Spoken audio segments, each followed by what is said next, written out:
আমার নাম হচ্ছে নূর নাহার। আমি আসছি হচ্ছে গাজীপুর থেকে, গাজীপুর বনমালা থেকে। আচ্ছা, কি কারণে আসেন প্রেস ক্লাবের সামনে? প্রেস ক্লাবে আসার কারণ হচ্ছে আমার হাজব্যান্ডকে নিয়ে আমার ঝামেলা চলতেছে, তার জন্য আমার আসা। সবচেয়ে বড় কথা হইতেছে ওনার সাথে আমার সম্পর্ক হচ্ছে 4 বছরের। বিয়ে হয়েছে আপনার 7 মাস চলতেছে, আর 1 মাস ধরে ওর সাথে আমার এখন যোগাযোগ নেই, টোটালি অফ। আচ্ছা, কি কারণে যোগাযোগ হচ্ছে না ওনার সাথে? যোগাযোগ কি কারণে হচ্ছে না, কারণটা সবচেয়ে বড় কথা হইতেছে ও আর আমি প্রেম করে আমরা বিয়ে করছি।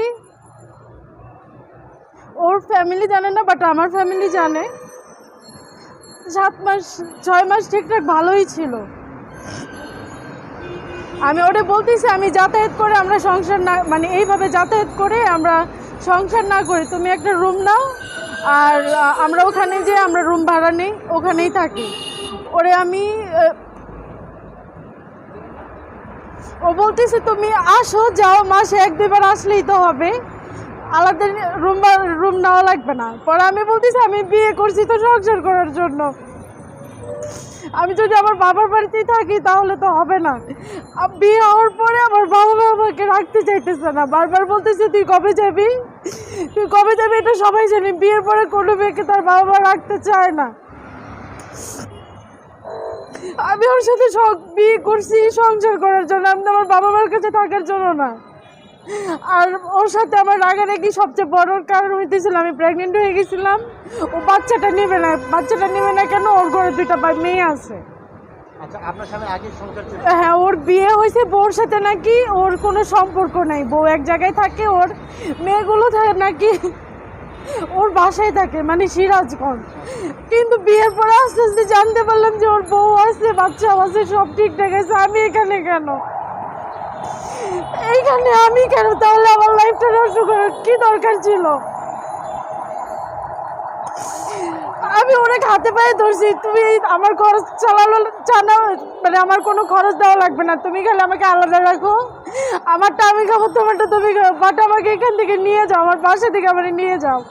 আমার বাবা আমাকে রাখতে চাইতেছে না, যেহেতু আমার বিয়ে হয়েছে, তারা কি আমাকে ভরণ পোষণ দেবে? ওই মানুষটা, ওই পাষণ্ড মানুষটা আমার সাথে এখন টোটালি যোগাযোগ করতেছে না, মানে কন্ট্যাক্ট সব জায়গা দিয়ে অফ করে দিছে। আমার কোনো কথাই শোনে না। আর আমি বলছি ওর অন্য একটা নাম্বার দিয়ে কল দিয়েছে আমি তোমার বাড়িতে যাব, কদি আমার বাড়িতে যাস তোর মায়েরা বুঝতে বলাবো, মানে আমাকে সে একদম মেরে ফেলবে। কারণটা হইতেছে ওর সিরাজগঞ্জের ওর বাচ্চা ছাড়া হচ্ছে আপনার চেয়ারম্যান, মেম্বার, কমিশনার, সেই বয়ে আমি ওইখানে যাওয়ারও সাহস পাই না, যদি আমাকে মেরে ফেলে। তার জন্য আমি, ও এখন থাকে হচ্ছে চারাকালি, আমি হচ্ছে আপনার গাজীপুরেই থাকি। আচ্ছা, আপনার স্বামী কি করতো? ও জব করে, কি জানি ফেব্রিক ফ্যাক্টরির ম্যানেজার আর কি, জব করে। যে রিলেশনে ছিলেন 4 বছর, আপনি জানতেন না যে তার আগে একটা সংসার ছিল? ওর সংসার মানে বিয়ে হয়েছে, বউর সাথে কোনো সম্পর্ক নেই এটা জানি। বউ আপনার অসুস্থ বলছে, বউ অসুস্থ, বউর সাথে ওর কোনো মানে কোনো দিক দিয়ে আন্ডারস্ট্যান্ডিং ভালো না আর কি। ওর বউ থাকে হচ্ছে বাবার বাড়ি, অসুস্থ, মানে বিছানায় পড়া একদম টোটালি। তো এমন একটা মানুষ রেখে না বিয়ে করবে। আর অন্য সব দিক দিয়ে ভালো দেখছি, কিন্তু বিয়ের পরে ওর আসল রূপটা বের হয়ে গেছে যে ওর বাসা কোথায়? সিরাজগঞ্জ। সিরাজগঞ্জের বাসা, এগুলো সবকিছু আমার কাছে আছে, লিখিত আছে। তো এখন আপনি কি চাচ্ছেন, বা হচ্ছে বিয়ের পর উনি কি আপনার সাথে প্রতারণা করছে, বা আগে থেকে প্রতারণা করেছে কিনা? আগে থেকে কোনো প্রতারণা করে নাই, বিয়ের পরে আমি যখন বেবি নিছি সেটা আমাকে রাখতে দেয় নাই।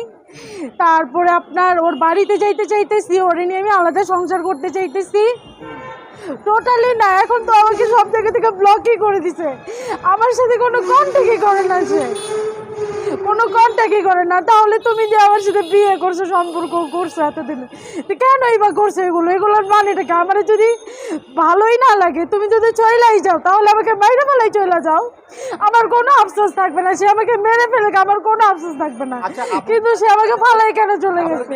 নাম কি?